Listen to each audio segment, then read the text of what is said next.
पंडित जवाहरलाल नेहरू,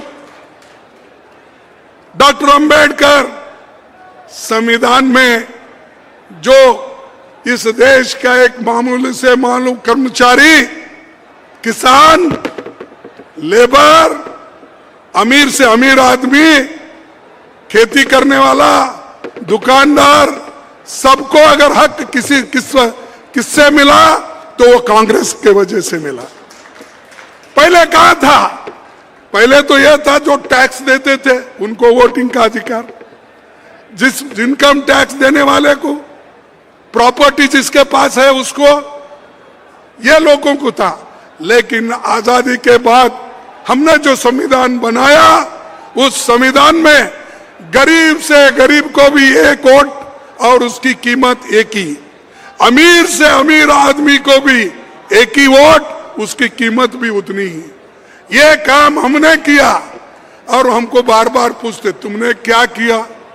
अरे हमने तो ये लोकतंत्र में सबको हक दिया, अधिकार दिया। आज इतने लोग जो राहुल गांधी जी का पंचायत एक्ट, उसके तहत आज 14 लाख महिलाएं इलेक्ट हो गए हैं पंचायत में, जिला पंचायत में, तालुका पंचायत में, म्युनिसिपैलिटी में, कॉरपोरेशन में। ये किसने किया? 14 लाख हमने करके दिखाया।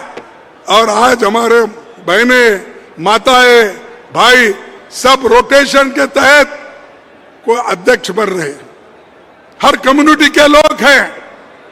अरे ये तो बीजेपी कभी भी नजदीक नहीं आने देती। यहां तक कि जो प्रेसिडेंट, राष्ट्रपति है, हमारे राष्ट्रपति द्रौपदी मुर्मू जी को वो नए बिल्डिंग इनॉग्रेशन में इनविटेशन भी नहीं दिया।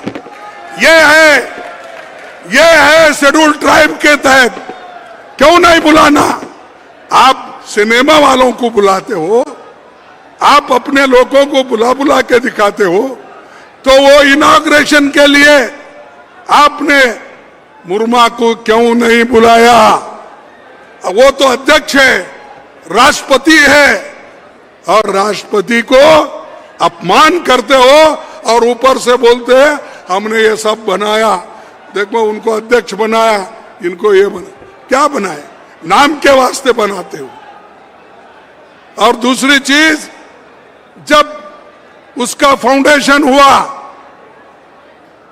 उसके फाउंडेशन के वक्त भी हमारे जो कोविंद है, राष्ट्रपति थे, उनको फाउंडेशन के वक्त भी नहीं बुलाया गया, क्योंकि वो अछूत है। अगर अछूत के हाथ से फाउंडेशन करेंगे तो नेचुरली फिर वो गंगा जल से लाके धोना पड़ता था। तो इसीलिए क्या शेड्यूल कास्ट, शेड्यूल ट्राइब्स को आपने अहमियत दी, इंपॉर्टेंस दिया?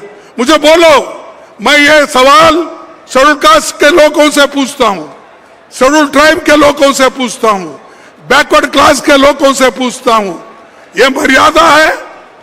अरे आप राष्ट्रपति, वो जब पार्लियामेंट बुलाते हैं तो हम लोग आते हैं, वो समन करते हैं, प्राइम मिनिस्टर समन नहीं करता, लेकिन उनको ही नहीं वहां पर जगह, उनको ही जगह नहीं वहां पर। तो फिर ऊपर से बोलते हैं हम महिला का बहुत बड़ा इज्जत करते हैं। उन्होंने नाम लिया, वो कित्तूर रानी चन्नाम्मा का लिया, ठीक है, झांसी रानी का, ठीक है, ये तो इतिहास के पन्नों में ये सब है। लेकिन आधुनिक इस शताब्दी में और जो आजादी के वक्त जो महिलाएं लड़ी है वो सब कांग्रेस में है, और कांग्रेस के महिलाएं सब कुछ अपना जीवन छोड़कर आजादी के लिए लड़े हैं। तो इसलिए गांधी जी एक बात कहे थे, मैं ये कहूंगा, गांधी जी ने कहा था कि मैं ऐसे भारत के निर्माण के लिए कोशिश करूंगा, मैं ऐसे भारत के निर्माण के लिए कोशिश करूंगा जिसमें गरीब से गरीब आदमी भी महसूस करेंगे कि ये देश उनका है। इसमें उनकी आवाज का महत्व होगा, जहां ऊंच नीच का भेद नहीं होगा, तथा स्त्री को भी वही अधिकार मिलेगा जो पुरुषों को प्राप्त होगा। ये महात्मा गांधी जी ने बोला। क्या कभी गोलवलकर गुरुजी ने यह बोला है? क्या बीजेपी के लोग इससे पहले बोले हैं? जनसंघ के लोग बोले हैं? ये बात को समानता को माने हैं? पिछले कितने भी उनके भाषण निकाल के दो, उसमें महिलाओं के लिए कुछ नहीं है।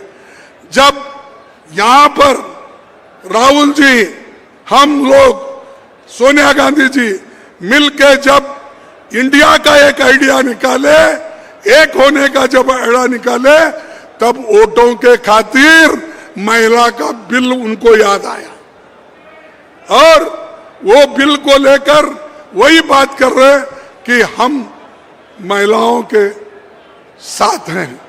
तो भाइयों, ये ऐसे बातों में मत आओ, ये झूठे हैं और हमेशा झूठ बोलते ही जाते हैं। आपको तो मालूम है सब जुमले। तो मैं अपने भाषण में राज्यसभा में भी कहा कि भाई ये एक जुमला तो नहीं है, क्योंकि 10 साल बाद ये इंप्लीमेंट होने वाला है।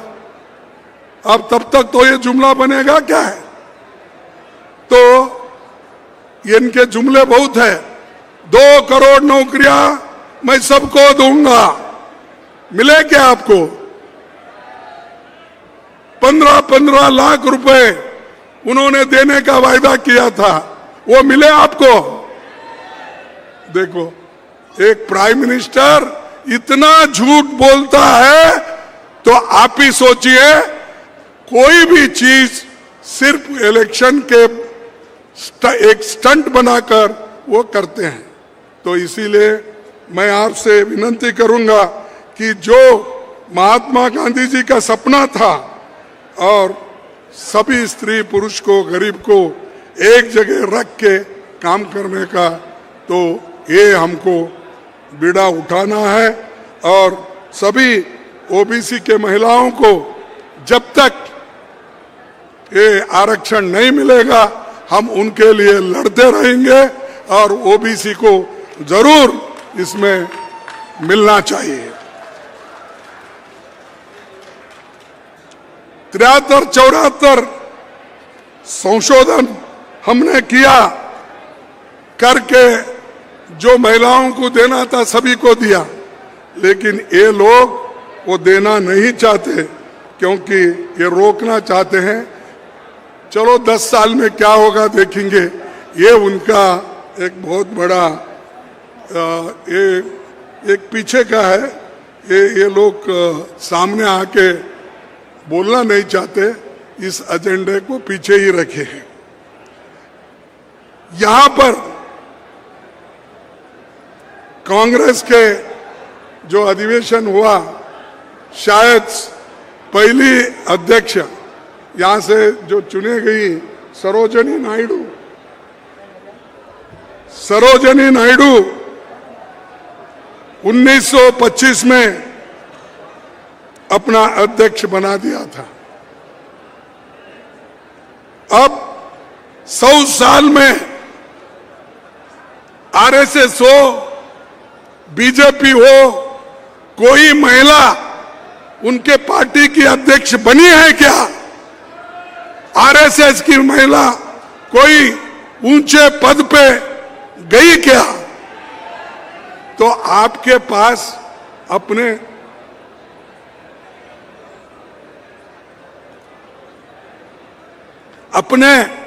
संस्था में नहीं दे सकते हो, तो यहां बोल रहे हमने लाया। अरे हम लाए तो आप उसको आगे इसलिए बढ़ाने की कोशिश कर रहे हो कि चुनाव नजदीक आ रहा है, और वो भी 10 साल के बाद आपके वायदे हैं।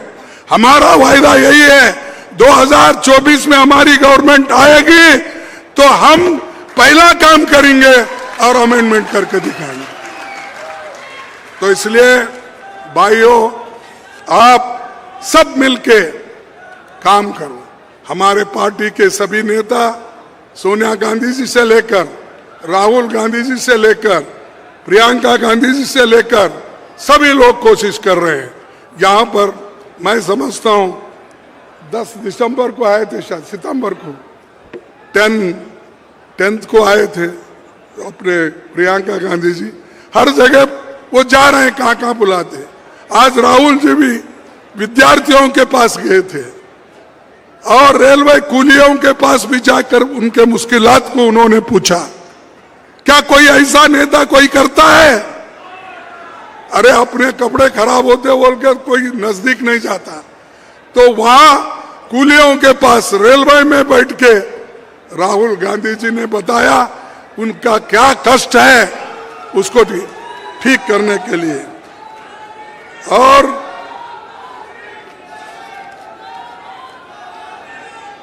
हमारे को महिलाओं को सबसे बड़ी इज्जत देने वाली पार्टी अगर कोई है तो वो कांग्रेस है। मैं 2-4 उदाहरण आपके सामने रखूंगा। पहली महिला कैबिनेट मंत्री राजकुमारी अमृत कौर कांग्रेस से हुई, नेहरू जी के कैबिनेट में। पहली महिला राज्यपाल सरोजिनी नायडू हो गई देश में। पहली महिला यूएन में विजय लक्ष्मी पंडित हो गई। पहली महिला सीएम यूपी में सुचेता कृपलानी हो गई। पहली महिला लोकसभा अध्यक्ष सोनिया गांधी जी ने मीरा कुमारी जी को बनाया। भारत की पहली महिला प्रधानमंत्री कौन थी? इंदिरा गांधी थी। भारत की पहली महिला राष्ट्रपति कौन थी? प्रतिभा पाटिल थी और वो राजस्थान की राज्यपाल भी थी। और बीजेपी अपनी जानी मानी महिला नेताओं को कैसी इज्जत देते हैं। राजस्थान में और पड़ोसी मध्य प्रदेश में महिलाओं को कैसा सम्मान करते हैं वो आप लोग देखे हैं, तो मैं उनकी बात नहीं करता। सारा देश देख रहा है मणिपुर में क्या हो रहा है, उसके बारे में हमारे प्रधानमंत्री सोचते नहीं, सोचने का समय नहीं। और उनको अगर हम कुछ कहें तो सब छोड़कर आपके जमाने में नहीं हुआ, इनके जमाने में, तो इसीलिए राहुल गांधी जी बोले ठीक है अगर कुछ नहीं हुआ हम उसको मानते हैं, लेकिन आप क्यों नहीं कर रहे? दूसरों को कहने वाले आप क्यों नहीं कर रहे? जब हम करना था हमने किया। लेकिन आज ये जो मोदी सरकार बीजेपी कर रही है, शायद समझूंगा ये वो कर नहीं सकते, लेकिन हमारी सरकार हर जगह अपना काम करती है।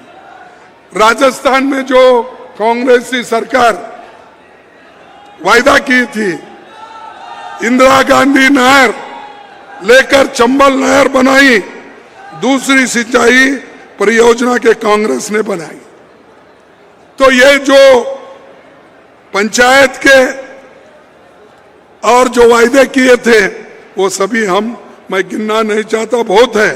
कांग्रेस की राजस्थान सरकार ने राइट टू हेल्थ दिया, मिनिमम इनकम गारंटी दी, महंगाई राहत कैंप दिया, इंदिरा गांधी गैस सिलेंडर दिया, 12वीं तक आरटीई में फ्री शिक्षा दी, पुरानी पेंशन दी, शहरी रोजगार योजना लागू की, 21 लाख किसानों को 16,000 करोड़ रुपए कर्ज क्या हो गया? माफ हुआ। तो ये सब हमारे योजनाएं हैं और बहुत से चीजें अभी भी है, मैं इसको दोहराना नहीं चाहता हूं। फिर आपके सामने एक ही मुद्दा रखूंगा। बहुत पहले पंडित जवाहरलाल नेहरू ने कहा था, पंडित जवाहरलाल नेहरू जी ने कहा था, एक पूंजीवादी समाज की शक्तियों को अगर अनियंत्रित छोड़ दिया जाए तो वे अमीर को और अमीर बना सकते और गरीब को और गरीब बनाते थे। ये है पंडित जवाहरलाल नेहरू की सोच, ये है कांग्रेस की सोच, ये है राहुल गांधी की सोच, ये है सोनिया गांधी की सोच। ये सोच सब कांग्रेस लोगों की है। मैं फिर एक बार एक पूंजीवादी समाज की शक्तियों को अगर अनियंत्रित छोड़ दिया जाए तो वो अमीर को और तथा गरीब को और गरीब बना देती है। तो मैं इसलिए कह रहा हूं कि आज अमीर और गरीब में बहुत बड़ी खाई है।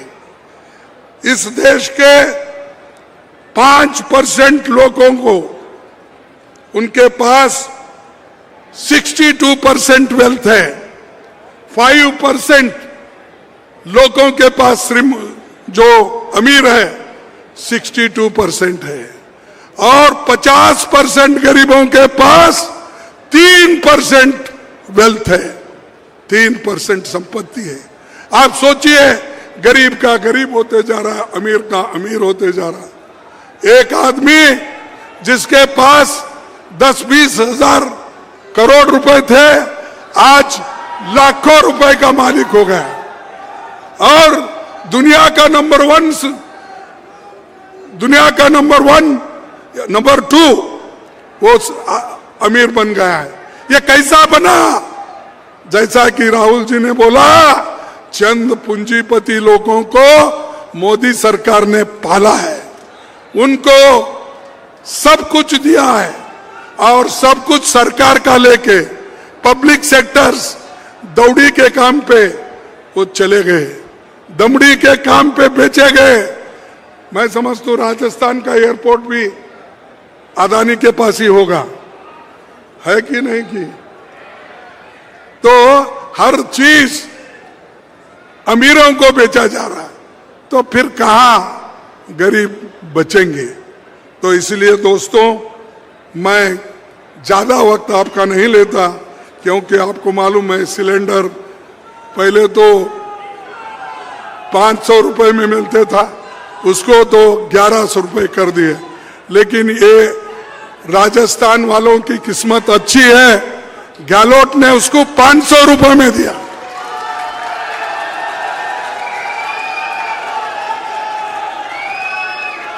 और मुद्दों से अनएम्प्लॉयमेंट है, उसके बारे में मोदी कभी नहीं सोचते। इन्फ्लेशन है, मोदी कभी नहीं उसके बारे में सोचते। महंगाई के बारे में नहीं सोचते। अरे टमाटो, प्याज, दाल, तेल सब महंगे हो रहे हैं, उसके तरफ उनका ध्यान नहीं। उनके तरफ सिर्फ जय जयकार होना, उनको आजू बाजू आगे पीछे जय जयकार करने वाले लोग होना। और हमको यही क्वेश्चन पूछते रहेंगे, 70 साल में तुमने क्या किया? बार बार वही पूछना। अरे भाई कितने बार पूछेंगे आप? 10 साल हो गए वही प्रश्न हमारे को पूछते हैं। हम बार बार बोलते हैं, अरे भाई हम 70 साल में, या हमारी जो गवर्नमेंट का है 65 साल में हमने क्या किया, उसका हिसाब मेरे पास है।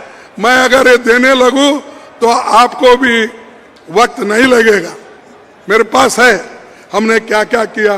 नेहरू जी ने, इंदिरा गांधी ने चंबल घाटी प्रयोजन, Mewar university, AIIMS Jodhpur, IIT Jodhpur, IIM, ये पढ़ने लगा इतना। 10-20 मेरे पास ऐसे हैं, इसको छोड़ के तो बाकी क्या आपके पास ही है। तो दोस्तों, हम करके दिखाते हैं। करके दिखाने के बाद हम ये कहते हैं कि आप लोग इधर काम कीजिए। और बाकी सभी को मैं यही कहूंगा कि 1 मिनट में मैं अपना भाषण खत्म करूंगा।